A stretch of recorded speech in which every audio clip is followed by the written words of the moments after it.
5절, 6절, 7절, 3절의 말씀 같이 읽습니다.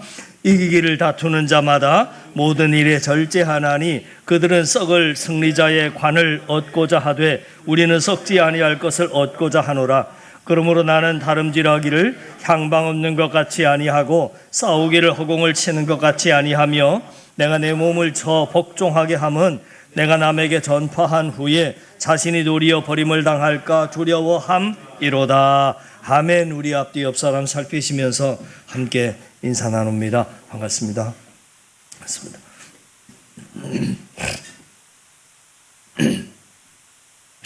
우리가 우리의 믿음과 신앙의 건강 상태를 스스로 진단할 때 중요한 기준이 되는 것이 바로 성령의 9가지 열매입니다. 사랑과 희락과 화평과 오래 참음과 자비와 양선과 충성과 온유와 절제, 이 열매들이 요즘 내 삶과 내 마음 가운데 얼마나 풍성하게 맺혀져 있는지를 보면 요즘 내 신앙의 상태를 우리가 어느 정도 알 수가 있습니다. 그 9가지 열매 중에서 가장 마지막에 나오는 열매가 절제라는 열매입니다. 이 열매 하나만 가지고서도 내 신앙의 상태를 어느 정도 진단해 볼 수 있습니다. 그래서 이 시간에는 그 절제의 열매에 대해서 살펴보려고 하는데, 우선 절제란 이 단어의 뜻은 하나님의 통제 아래 하나님이 주신 자유와 권리를 하나님의 뜻에 맞게 잘 조절할 줄 아는 능력이라고 할 것입니다. 성경에 나오는 인물들 중에서 이 절제의 열매를 한순간 잃어버려서 영적으로 어느 순간 크게 추락하는 인물들이 성경 곳곳에 등장합니다.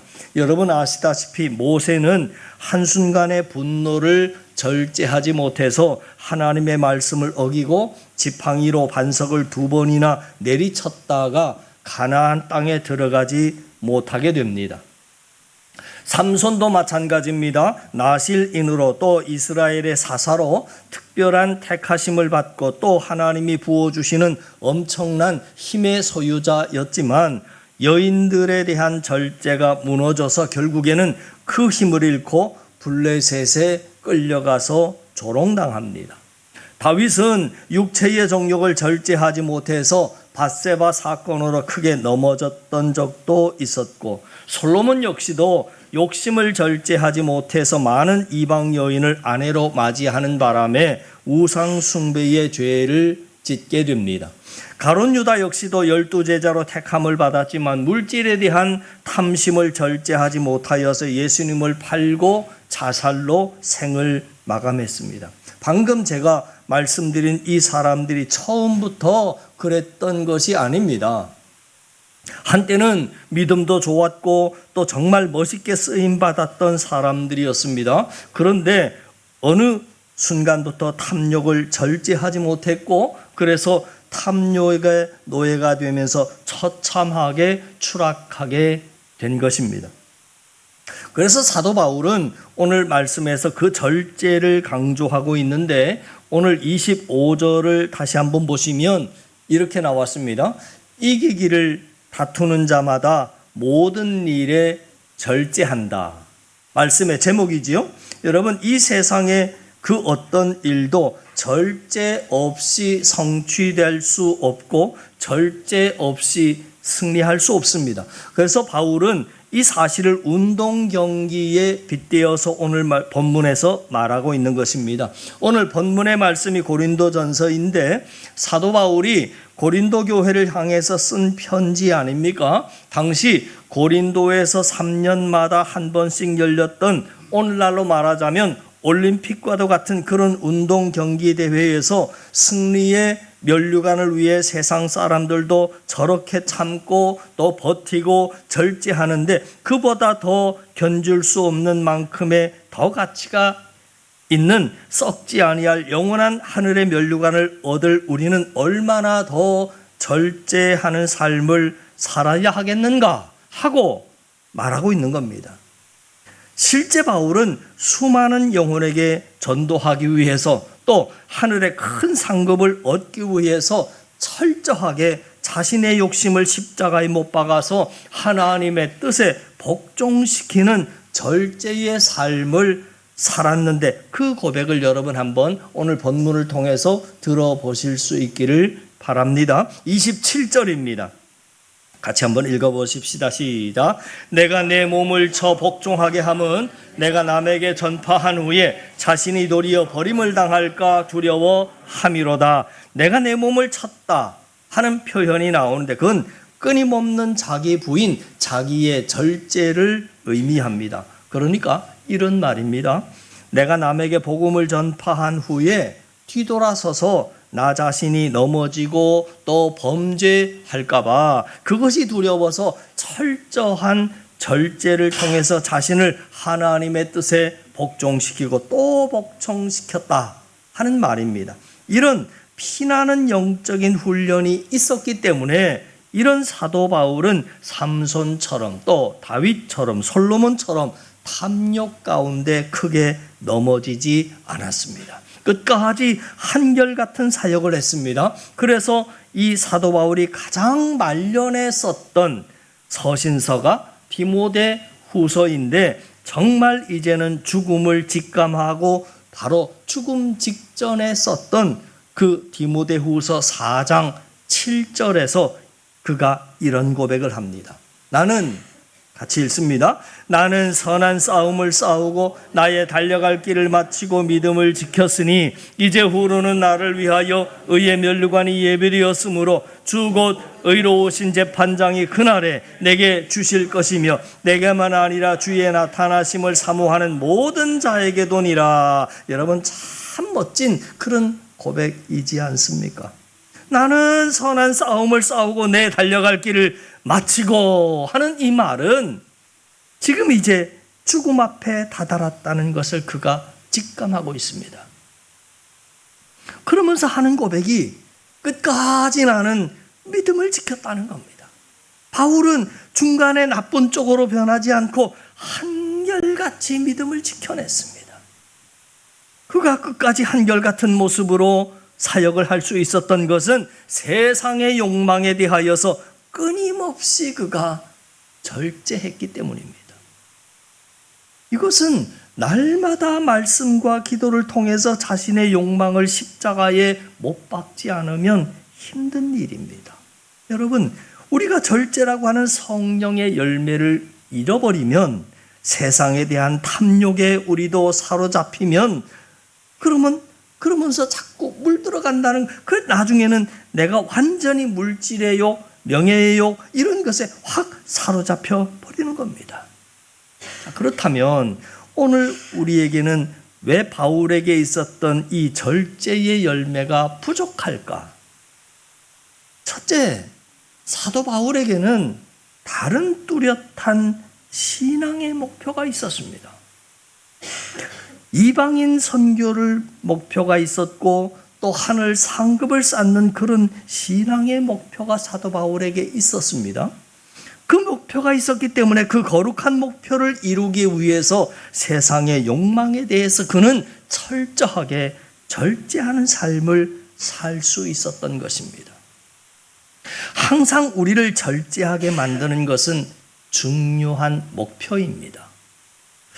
여러분, 학생이 기말고사라고 하는 목표가 생기면 시험 기간에 또 시간에 대해서 철저하게 절제하는 것처럼, 결혼한 부부가 내 집 마련이라고 하는 목표가 생기면 물질에 대해서 철저하게 절제하기 시작하는 것처럼 성도도 마찬가지입니다. 성도가 은혜 안에서 영혼 구원의 목표가 생기고 내 신앙 성장의 목표가 생기고 또 하늘에 나의 상급을 쌓는 거룩한 목표가 생기면 그때부터 세상의 욕망에 대해서 그는 절제하기 시작하는 겁니다. 그런데 오늘날 우리들의 가장 큰 문제점은 신앙생활을 하면서도 그런 바른 신앙의 목표가 없거나 희미하기 때문입니다. 여러분 어떻습니까? 2025년 올 한 해도 신앙생활을 하면서 올해 내 신앙의 목표는 이것이다 하는 그 신앙의 목표가 있느냐? 하는 것을 먼저 묻습니다. 그 신앙의 목표가 있는 사람과 그렇지 않은 사람은 삶이 같을 수가 없는 겁니다. 우리 신앙의 가장 큰 문제점은 의외로 신앙의 목표가 없다 하는 것입니다. 하나님의 도움을 받아서 내 소원을 성취하는 것이 목표이지 영혼 구원과 신앙의 성장과 하늘의 상급을 쌓는 일에는 많은 성도가 관심이 없습니다.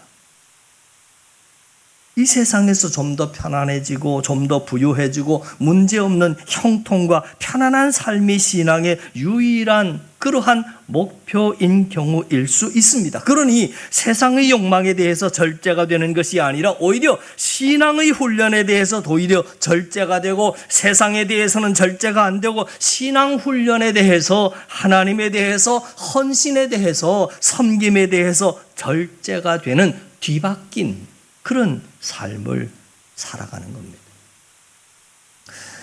사랑하는 성도 여러분, 뚜렷한 바른 목표가 우리의 삶 가운데 세워질 때 사람은 그 거룩한 목표를 이루기 위해서 자연스럽게 세상의 욕망에 대해서 절제하는 겁니다.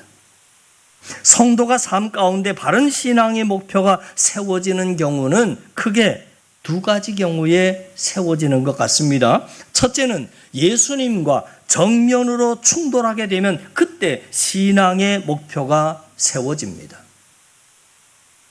많은 신앙의 선진들의 삶이 그러했지. 둘째 경우가 언제냐면 고난 가운데 신앙의 바른 목표가 세워집니다. 생명을 잃어버릴 고난 앞에서, 물질과 재능을 잃어버릴 고난 앞에서 지난날 자신의 죄를 회개하고 하나님 다시 한번 저를 살려주시고 이렇게 잃지 않게 해주신다면 제가 이제부터는 이것을 위해, 주를 위해서 사용하겠습니다 하면서 삶의 목표가 바르게 세워지더라. 그 고난 때문에. 문제는 과거에 이런 경험이 한두 번 있었다 할지라도 그 목표가 은혜 안에서 계속 갱신되지 않으면 그 사람은 변한다 하는 겁니다. 은혜 안에서 계속 갱신되지 않으면 사람은 과거에 아무리 그러한 선한 뜻이 있었다 할지라도 세월이 지나면서 다 희미해져 버리고 변하는 겁니다. 그래서 우리 신앙은 늘 갱신되어야 합니다. 그렇지 않으면 세상의 것들에 대한 탐심을 현실적으로 물리치기가 어렵습니다. 그렇게 되면 우리도 삼손처럼, 다윗처럼, 가룟유다처럼 크게 넘어지게 되는 것입니다. 자, 바라기는 우리가 한 해의 절반을 지나면서 후반부를 향해 가는 이때에 내 신앙의 목표를 우리가 말씀에 비추어서 한 번 더 점검해 보고, 그리고 그 신앙의 목표를 은혜 안에서 바르게 하고 새롭게 함으로 절제의 열매가 저와 여러분의 삶 가운데 더욱 풍성하게 드러날 수 있게 되기를 주님의 이름으로 간절히 축원합니다. 자, 우리에게 사도 바울에게 있었던 그 절제의 열매가 왜 우리에게는 부족할까라고 할 때 첫 번째, 신앙의 바른 목표의 부재라고 하는 말씀을 드렸고요. 두 번째, 사도 바울은 디모데전서 6장 6절에서 이렇게 말합니다. 그러나 자족하는 마음이 있으면 경건은 큰 이익이 되느니라 그랬습니다.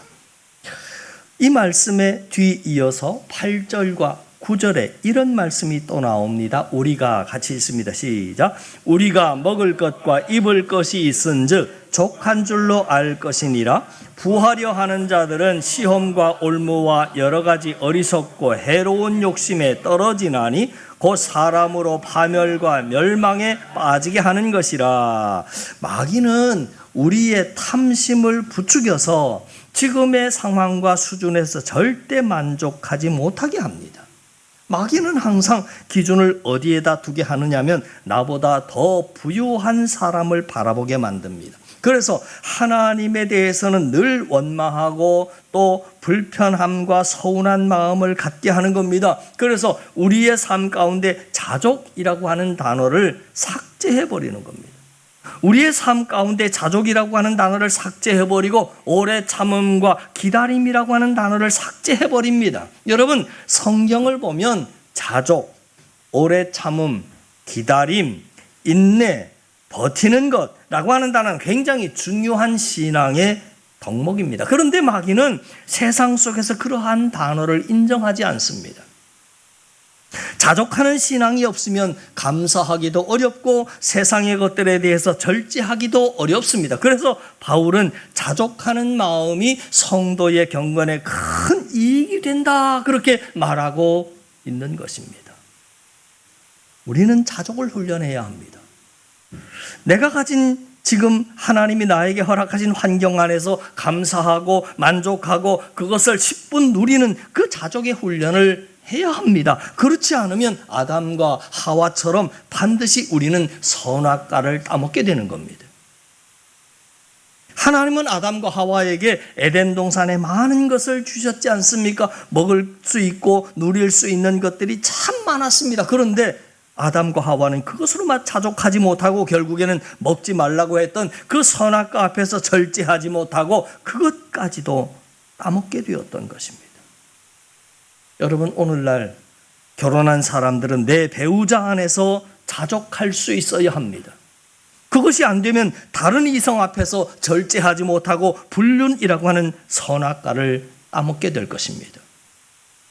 시간도 마찬가지입니다. 일하고 공부하고 또 노는 일에 대해서 하나님께서 우리에게 허락하시는 6일이라고 하는 시간 안에서 자족할 수 있어야 합니다. 이것이 안 되면 결국에는 손대지 말아야 할 주일까지도 내 마음대로 쓰고 주일도 범하게 되는 것입니다. 물질도 마찬가지입니다. 자족하는 신앙이 없고 절제가 되지 않으면 결국 하나님께 드려야 할 11조부터 범하게 될 것이고, 더 나아가서 하나님이 싫어하시는 잘못된 방법으로 부를 축적하려고 할 것입니다. 절제라고 하는 성령의 열매가 없으면 우리는 하나님의 말씀을 지킬 수 없습니다. 여러분, 세상의 것에 대해서 절제 없이 하나님의 말씀을 어떻게 지켜나갈 수 있겠습니까? 절제의 열매가 없으면 우리 안에 있는 탐욕은 항상 하나님이 그어놓아 주신 선을 넘어가게 만드는 겁니다. 그러니까 절제는 선을 넘지 않는 겁니다.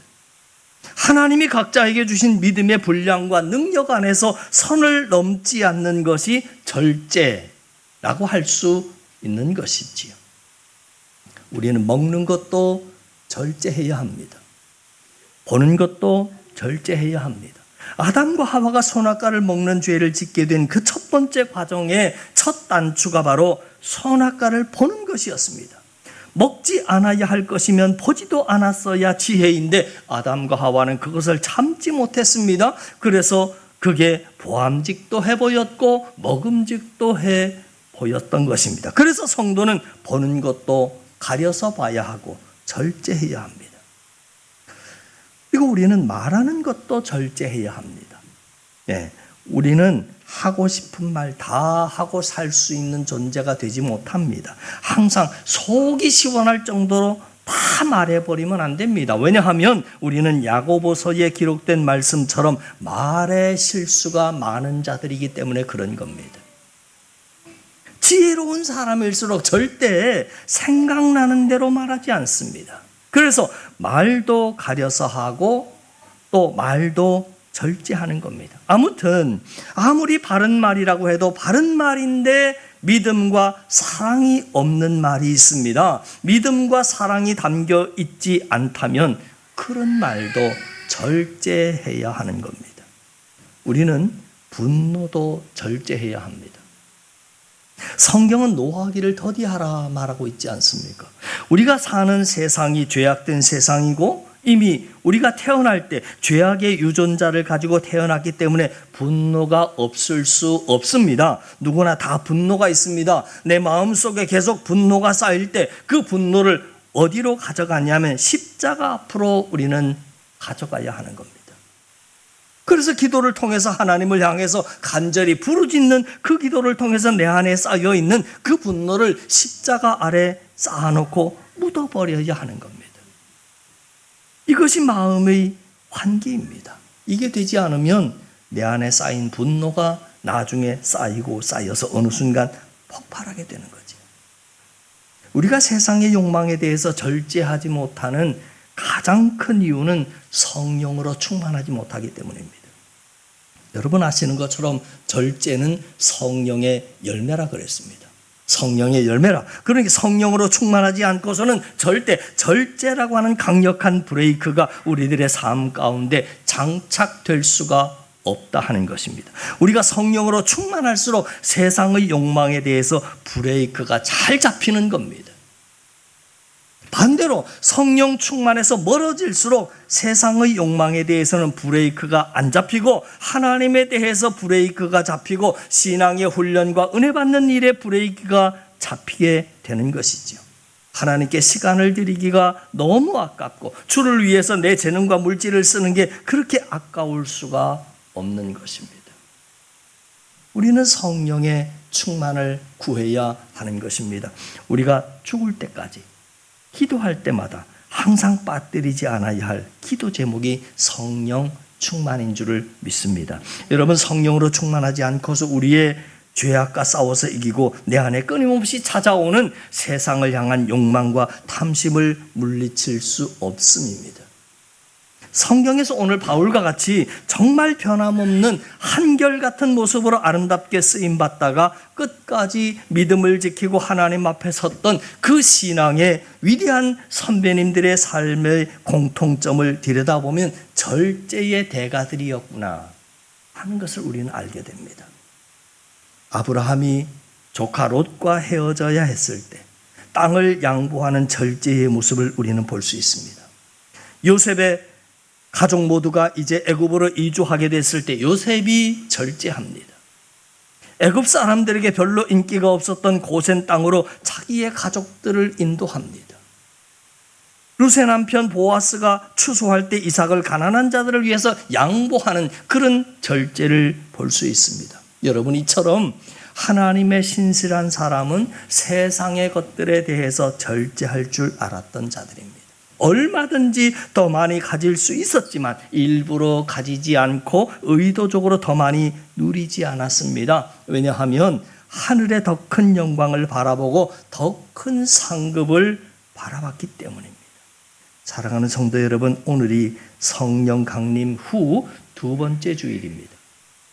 성령 하나님께서 우리 안에 맺어주시는 좋은 열매를 여러분 소중히 받아들이고 우리 모두 그분께 협력하는 그리스도인이 될 수 있기를 바랍니다. 바라기는 이 예배를 통해서 우리의 삶의 목표를 은혜 안에서 새롭게 하고 자족하는 신앙, 성령의 충만함을 구하는 신앙, 절제하는 신앙으로 바울처럼 끝까지 나의 달려갈 길을 마치고 내가 믿음을 지켰습니다 라고 마지막으로 유언으로 남길 수 있고 주님 앞에 섰을 때 그렇게 고백할 수 있는 저와 여러분 우리의 삶이 다 되실 수 있기를 주님의 이름으로 간절히 축원합니다. 기도드립니다. 하나님 아버지, 우리가 입술로는 하나님의 영광을 위해서 산다 고백하지만 그러나 우리의 마음과 시선은 여전히 세상으로 향해 있고 그 세상의 것을 더 움켜쥐고 더 가지고 누리기 위해서 하나님을 너무 쉽게 포기해버렸고 하나님이 내게 주신 십자가를 너무 쉽게 포기해버렸고 은혜를 향한 갈급함이 없었음을 이 시간 주님 앞에 고백합니다. 하나님, 이런 뒤바뀐 우리들의 잘못된 삶을 주께서 용서하여 주셔서 이제는 성령 안에서 진리의 말씀 안에서 바른 신앙의 목표가 세워지고 세상에 대해서 자족할 수 있는 믿음을 가지고 성령 충만함 가운데 하나님을 향한 우리의 신앙의 목표와 사명이 새로워질 수 있도록 은혜를 베풀어 주시옵소서. 그래서 이 세상에 대한 욕망에 대해서 우리가 잘 절제할 수 있도록 주님 도와주시고 그로 말미암아 하나님의 큰 기쁨이 되고 하늘의 큰 상급을 쌓아 나가는 우리 한 사랑의 사람들 다 될 수 있도록 주여 성령의 기름을 우리의 심령 가운데 부어 주시옵소서. 믿고 감사드리며 예수님 이름으로 기도하옵나이다. 아멘.